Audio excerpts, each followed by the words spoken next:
नमस्कार विद्यार्थी मित्रांनो, आज झालेला SRPF गट क्रमांक 6 धुळे येथील पोलीस भरतीचा पेपर नुकताच आपल्या हाती आला आहे. या पेपरमधील प्रश्नांचा दर्जा पाहता काही प्रश्न अतिशय सोपे तर काही बुद्धीला चालना देणारे होते. आजच्या या व्हिडिओमध्ये आपण या प्रश्नांचे संपूर्ण पेपरचे सविस्तर विश्लेषण करणार आहोत. चला तर मग सुरुवात करूया. प्रश्न क्रमांक 51. 4, 9, 16, 25, 36, 49 बरोबर किती? असा प्रश्न आहे. 4 2चा वर्ग आहे, 3चा वर्ग 9 आहे, 4चा वर्ग 16 आहे, 5चा वर्ग 25, 6चा वर्ग 36, 7चा वर्ग 49 म्हणजे 8चा वर्ग 64 आपलं उत्तर असेल. कारण क्रमाने आहे 2, 3, 4, 5, 6, 7 64 उत्तर पाहिजे. ऑप्शनमध्ये कुठेच दिसत नाही 64, पण उत्तर आहे 64. 67. ए आणि बी या नळाने स्वतंत्रपणे एक टाकी भरण्यास अनुक्रमे 6 आणि 8 तास लागतात. जर दोन्ही नळ एकत्र सुरू केले तर ती टाकी किती वेळात भरेल? आता ए नळाने 6 तास लागतात, बी नळाने 8 तास लागतात, म्हणून 6 गुणिले 8, 6 अधिक 8 शॉर्टकट मेथडनी करतोय आपण. 6 गुणिले 8 भागिले 14, बेत्रिक 6, बेसती 14, 24 भागिले 7 म्हणजे 7 त्रिक 21, 3 भागिले 7 म्हणजेच 3.3/7 उत्तर असेल. पर्याय क्रमांक ए आपलं उत्तर असेल. क्रमांक 74. खालील समीकरण बरोबर येण्यासाठी कोणती दोन गणिते चिन्हे आपापसात बदलणे आवश्यक आहे? आता ऑप्शन वाईज जावं लागणार आहे आपल्याला. ऑप्शन नंबर 1 चेक करूया सुरुवातीला. ऑप्शन नंबर ए प्लस आणि मायनस. आता प्लस आहे इथं मायनस आहे, इथं प्लस करणार आणि इथं प्लस आहे, इथं मायनस करणार. बाकीचा सिक्वेन्स आहे असा आहे. आता हे 16 येतंय की नाही बघायचं. पहिला काय होतोय, बॉडमॉसचा रूल आपण यूज करतोय. बॉडमासच्या रूलमध्ये ब्रॅकेट नाही, ऑफ नाही, डिव्हिजन आहे 6 अधिक, त्यानंतर डिव्हिजन नंतर मल्टिप्लिकेशन आहे. 6 गुणिले 3 18 वजा 8 बरोबर 16 यायला पाहिजे. आता इथे किती होईल? 18 आणि 6 24, 24 वजा 8 16, 16 बरोबर 16 म्हणजे इक्वेशन ए आपलं बरोबर आहे. ऑप्शन ए आपला करेक्ट आहे. प्रश्न क्रमांक 75. गोपाळ 100 पायऱ्या चढून एका देवालयात जातो. वर जाताना त्याने प्रत्येक पायरीवर तिच्या क्रमांकाएवढी फुले ठेवल्यास त्यास किती फुले बरोबर न्यावी लागतील? फॉर्म्युला आहे फुले बरोबर n+1 डिवाइड 2. आता n इथे काय असणार आहेत? पायऱ्या असणार आहेत. आता n ची व्हॅल्यू काय? 100 पायऱ्या, 100 अधिक 1 101 भागिले 2 उत्तर असेल आपलं 5050. ऑप्शन क्रमांक ए आपलं उत्तर असेल. किती त्याला फुले बरोबर न्यावी लागतील? 5050. प्रश्न क्रमांक 77. एका प्राणी संग्रहालयात मोर व हरणे यांची एकूण संख्या 50 असून त्यांच्या पायांची संख्या 144 आहे. तर त्यापैकी मोर व हरणे यांची अनुक्रमे संख्या किती? एक तर आपण ऑप्शनवरून सोडवू शकतोय किंवा समीकरण यूज करून सुद्धा हा प्रश्न आपण सोडवू शकतोय. आता मोर व हरणे यांची एकूण संख्या किती आहे? 50. ऑप्शनवरून चेक करायचं. 28 अधिक ए ऑप्शन चेक करतोय आपण. 28 अधिक 22 संख्या किती होते? 50 होते काय? म्हणजे पहिली कंडिशन सॅटिस्फाय होते या इक्वेशनमध्ये. त्यांच्या पायांची संख्या 144 आहे. आता 28 काय आहेत? मोर आहेत. 58 पाय असणार आहेत. 28 गुणिले 2 आणि 22 गुणिले 4 आपल्याला किती मिळायला पाहिजे? 144 मिळायला पाहिजे. आता मिळतंय का बघूया. 8 दोन्ही 16, 56 होईल आणि हे किती होतील? 88. म्हणजे यांची बेरीज किती येणार आहे? 144. त्यामुळे ऑप्शन क्रमांक ए आपलं उत्तर बरोबर असेल. प्रश्न क्रमांक 78. 2348 नंतर येणारी पुढील 17वी विषम संख्या कोणती? 2348 प्लस 2 × 17 हे पहिला करून घ्यायचं. याचं उत्तर काय येत आहे? याचं उत्तर येईल 2382. आता हा सम अंक आहे, आपल्याला विषम संख्या पाहिजे म्हणून फक्त काय करायचं? -1 करायचं. 2381. ऑप्शन क्रमांक ए आपलं उत्तर असेल. क्रमांक 79. 19.2 भागिले 0.0016 बरोबर किती? आता 19.2 भागिले 0.0016 हेच आपण कसं लिहू शकतोय? पॉईंट काढून टाकायचा, 10⁻⁻1 होईल बरोबर. आणि ह्याचं काय होईल? 16 × 10⁻⁴, कारण पॉईंट नंतर 4 घरे आहेत. आता याचं किती होणार? 16 × 16 16 आणि दोन्ही 32 म्हणजे 12 झाले आणि 10⁻⁻1 आहे. हे -4 आहे. वरती येताना काय होईल? +4 होईल.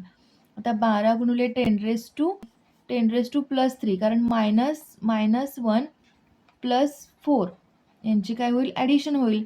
कारण घातांकाचा रूल आहे a⁻m इंटू a⁻n बरोबर a⁻m + n. आता यांची ॲडिशन काय होणार आहे? यांची बेरीज होईल. किती होणार? 3 आणि मोठ्या संख्येचं चिन्ह कोणतं आहे? प्लस म्हणजे +3 म्हणजे 12,000 आपलं उत्तर असेल. पर्याय क्रमांक सी आपलं उत्तर असेल. प्रश्न क्रमांक 80 273 या संख्येला 11ने पूर्ण भाग जाण्यासाठी एक्सच्या जागी कोणता अंक असावा? ऑप्शन इथं या पेपरमध्ये जी PDF पाठवली होती त्यामध्ये ऑप्शन दिसत नव्हते. बघा आपण शोधून काढूया हा अंक कोणता असणार आहे. तर 11ने पूर्ण भाग जाण्यासाठी अल्टरनेट डिजिटची सबस्ट्रॅक्शन म्हणजे 1 सोडून 1 घर यांची सबस्ट्रॅक्शन एकतर 0 पाहिजे किंवा 11 पाहिजे. आता इथे काय होतं बघूया. 4 आणि 3 7, 7 आणि 2 किती होणार? 9. म्हणजे 0 येण्यासाठी इथं किती पाहिजे? 9 पाहिजे. इथं आहे 7. 7 अधिक 2 पाहिजे या संख्येच्या ऐवजी. या स्टारच्या ऐवजी 2 पाहिजे. म्हणजे किती होईल? 7 आणि 2 9. 9 बरोबर 9 0 होईल. म्हणजे इथं अंक कोणता पाहिजे? 2. ऑप्शन इथे दिसत नव्हते. आपलं उत्तर असेल 2. बरोबर 4 असेल तर 7x√x³ - x² + 1 बरोबर किती? एक्सची व्हॅल्यू पुट करायची सिम्पली इथं इंटू 4 4चा क्यूब वजा 4चा स्क्वेअर अधिक 1 बरोबर किती? आता हे किती होईल? 7 गुणिले 4 असंच ठेवूया. हे किती होणार? 64. 4 चोक 16, 16 चोक 64 वजा 16 अधिक 1. 64 आणि 1 किती होईल? 65 होईल. 65 वजा 16 उत्तर काय येणार आहे आपलं?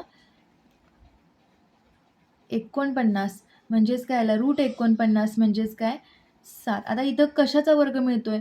7चा वर्ग मिळतोय आणि 2चा वर्ग. 4 म्हणजे 2चा वर्ग म्हणजे 14चा वर्ग लिहू शकतोय आपण. म्हणजे ऑप्शन क्रमांक ए आपलं उत्तर असेल 14चा वर्ग. प्रश्न क्रमांक 82 √248 अधिक 52 अधिक 144 बरोबर किती? पुन्हा प्रश्न लिहून घेऊया आपण हा. अधिक 52 आता 144 √144 म्हणजे काय? 12. 12चा वर्ग किती आहे? 144 आहे. पुढे याचं काय होतं आहे? 248. आता 52 अधिक 12 किती होईल? 64 होईल. आता हे √248 64चं रूट किती होणार आहे? 8 होणार आहे. 88चा साईन आहे हा. आता म्हणजे उत्तर किती येईल? 256. 256 म्हणजे 16 आपलं उत्तर असेल. पर्याय क्रमांक बी आपलं उत्तर असेल. इथं प्लस साईन होतं त्यामुळे 256 आलेलं आहे. प्रश्न क्रमांक 83 3.2 किलोग्रॅमच्या किती टक्के म्हणजे 80 ग्रॅम होईल? आता किलोग्रॅमचं ग्रॅममध्ये कन्व्हर्जन करून घेऊया. 1 किलोग्रॅम म्हणजे 1000 ग्रॅम. 1 किलोग्रॅम म्हणजे 1000 ग्रॅम म्हणजे 3.2 किलोग्रॅम म्हणजे किती असणार आहे? 3.2 इंटू 1000 करूया. आता याचं उत्तर काय येईल? 3200 ग्रॅम. आता 3200च्या x टक्के म्हणजे 80 ग्रॅम असं पाहिजे. त्यांना एक्सची व्हॅल्यू काढायची. काय करणार? 80 गुणिले 100 भागिले 3200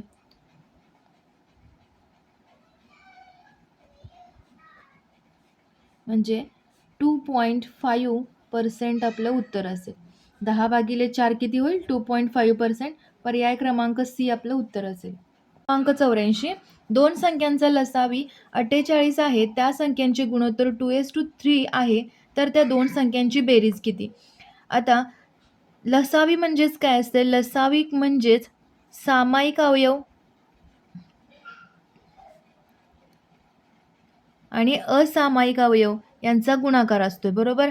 असामायिक अवयव आपण मसावीमध्ये फक्त सामायिक अवयव घेतो आणि लसावीमध्ये सामायिक अवयव आणि असामायिक अवयवांचा गुणाकार असतो. आता सामायिक अवयव काय असणार आहेत? तर 2/3 म्हणजे सामायिक अवयव जे असणार आहेत ते कॅन्सल होऊन जाणार आहेत बरोबर. ते जे कॅन्सल होणार आहेत त्यांना एक्स घेऊया, म्हणजे सामायिक अवयव एक्स घेऊया. असामायिक अवयव काय आहेत? 2 × 3 हे असामायिक अवयव झाले. आता म्हणजे त्याचं मल्टिप्लिकेशन किती येईल? 6x बरोबर काय येणार आहे? 48 येईल. म्हणजे एक्सची व्हॅल्यू किती येईल? 8 येईल. आता त्याने काय सांगितलंय, त्या दोन संख्यांची बेरीज किती? म्हणजे 2x + 3x 5x म्हणजे 5 × 8 बरोबर जी ॲडिशन येईल 40. पर्याय क्रमांक डी आपलं उत्तर असेल. प्रश्न क्रमांक 85. 44, 38, 26 या संख्यांना भाग जाणारी मोठ्यात मोठी संख्या कोणती आहे, जी ज्या संख्येने भागल्यास प्रत्येक वेळी बाकी 2 राहील? ऑप्शनवरून जायचं डायरेक्ट या क्वेश्चनसाठी. आता इथे काय होईल? बाकी आपल्याला 2 पाहिजे. म्हणजे किती होणार? 8×45 इथं बाकी किती उरणार आहे? 4 उरेल. बाकी उरेल 4. ऑप्शन ए मध्ये 44/8 बाकी किती उरणार आहे?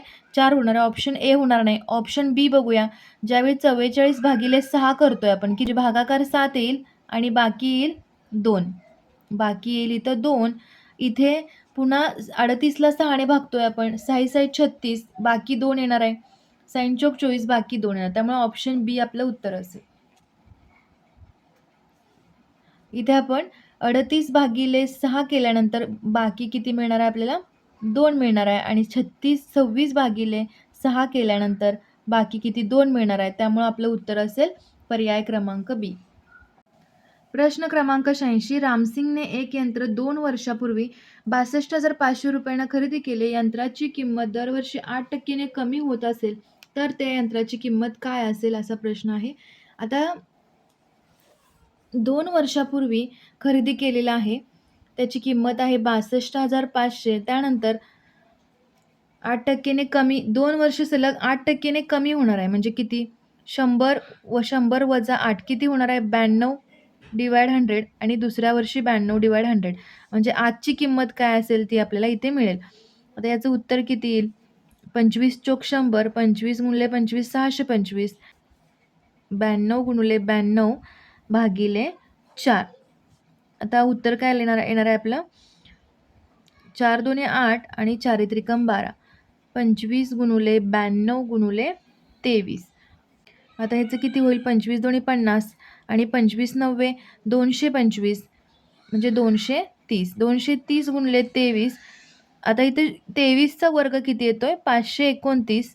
म्हणजेच 529 पर्याय क्रमांक सी आपलं उत्तर असेल. 52,900 रुपयाला त्या यंत्राची आजची किंमत असेल. क्रमांक 87. प्रश्न क्रमांक 87. अक्षयला अजितपेक्षा 20% गुण कमी मिळाले तर अजितला अक्षयपेक्षा किती टक्के गुण जास्त मिळाले? आता इथं काय सांगितलंय? अक्षयला अजितपेक्षा 20% गुण कमी मिळाले. अक्षयला 80 घेऊया आणि अजितला 100 घेऊया. कारण अजितपेक्षा अक्षयला 20% गुण कमी मिळाले. आता इथे प्रश्नात काय विचारले? तर अजितला अक्षयपेक्षा किती टक्के गुण जास्त मिळाले? जास्त मिळाले म्हणजे यांची वजाबाकी येईल वर एकतर, आणि जास्त किती मिळाले? जास्त इथं आहे म्हणून कमी कोणाचा आहे? दोघांपैकी कमी कोणाचा आहे तो इथं घ्यायचा. जर इथं कमी कोणाला मिळाले असं असतं, कमी मिळालं असतं तर म्हणजे इथं जास्त कोणता आहे तो इथं घेतला असता. आता इथं काय विचारले? किती टक्के गुण जास्त मिळाले? जास्त म्हणजे कमी कुणाचा आहे? अक्षयचा आहे म्हणून कमी इथं खाली 80 घेतलेला आहे, गुणुले पर्सेंटेज काढायचं आहे म्हणून 100 केलेलं आहे. आता याचं उत्तर काय येईल? 16 8 45. 25% आपलं उत्तर असेल. पर्याय क्रमांक सी आपलं उत्तर असेल. प्रश्न क्रमांक 88. एक वस्तू 200 रुपयांना खरेदी केली व 150 रुपयांना विकली तर शेकडा तोटा काढा. आता ओरली तुम्हाला सांगता आलं पाहिजे की इथं 25% तोटा झालेला आहे, कारण 200 रुपयांना घेतले आणि 150 रुपयाला विकले. आपण फॉर्म्युल्यावरून सुद्धा फाइंड करू शकतोय. तोटा काढण्याचा फॉर्म्युला काय आहे? तोटा कधी होतोय? विक्री किंमत कमी असल्यावर. खरेदी किंमत मोठी असल्यानंतर. खरेदी किंमत वजा विक्री किंमत भागिले खरेदी किंमत गुणुले 100. आता इथं खरेदी किंमत काय आहे? 200 रुपयांना खरेदी केले, विकले कितीला? 150 रुपयाला. डिवाइड खरेदी किंमत 200 गुणुले 100 किती होईल याचं? 50/200 गुणुले 100. 25% तोटा झालेला आहे. पर्याय क्रमांक ए आपलं उत्तर असेल. प्रश्न क्रमांक 89. एका चौरसाची बाजू 10% ने वाढवली तर त्या चौरसाचे क्षेत्रफळ किती टक्क्याने वाढेल?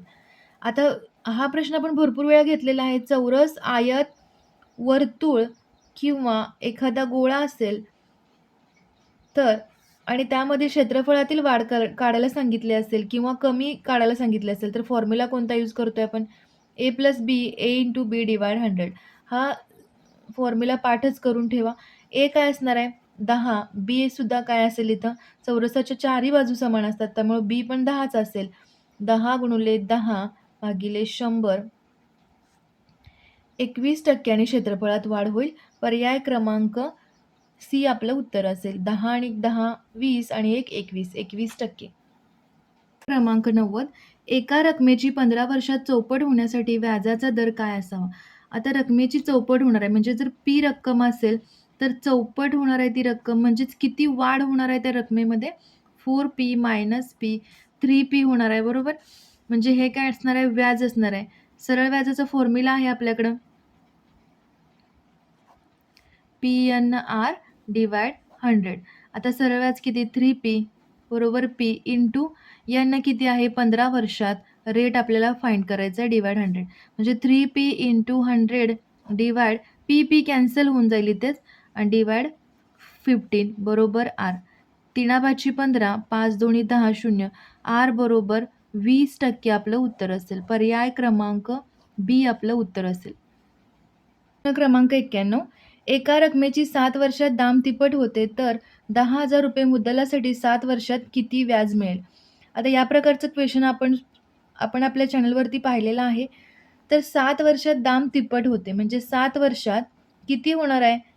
10,000चे 30,000 होणार आहे बरोबर. दाम तिप्पट म्हणजे 30,000 होणार आहे. तर व्याज किती मिळणार आहे? 30,000 वजा 10,000 20,000 व्याज मिळेल. पर्याय क्रमांक सी आपलं उत्तर असेल. आणि जर इथं दाम दुप्पट असतं तर काय होणार? इथं 20,000 येईल आणि 20,000 वजा 10,000 10,000 उत्तर आलेलं असतं. कधी? जर दाम दुप्पट असेल. इथं विचारलेलं आहे आपल्याला दाम तिप्पट त्यामुळे आपलं उत्तर असेल 20,000. क्रमांक 76. 25 + 20 भागिले 15 + 10 बरोबर ट्रायंगल आहे हा. तर ट्रायंगलच्या ठिकाणी कोणती संख्या येईल असं विचारलंय. पहिलं ब्रॅकेट पूर्ण करतोय आपण. 20 + 25 किती होणार आहे? 45. बॉडमास रूल यूज करतोय. ब्रॅकेट पहिला करतो त्यानंतर ऑफ इथे नाही आहे त्यानंतर डिव्हिजन करायची. तर 45 भागिले 15 + 10 बरोबर 15 × 45 3 + 10 13 आपलं उत्तर असेल. पर्याय क्रमांक सी आपलं उत्तर असेल. तर मित्रांनो हे होते SRPF धुळे पेपरमधील अंकगणिताचे प्रश्न. आशा आहे की तुम्हाला या शॉर्ट ट्रिक्स आणि विश्लेषण नक्कीच समजले असेल. उरलेले प्रश्न आणि त्यांचे विश्लेषण आपण पुढच्या भागात पाहणार आहोत. हा व्हिडिओ आवडला असल्यास लाईक करा आणि तुमच्या पोलीस भरती करणाऱ्या मित्रांना शेअर करा. भेटूया भाग 2 मध्ये. थँक्यू.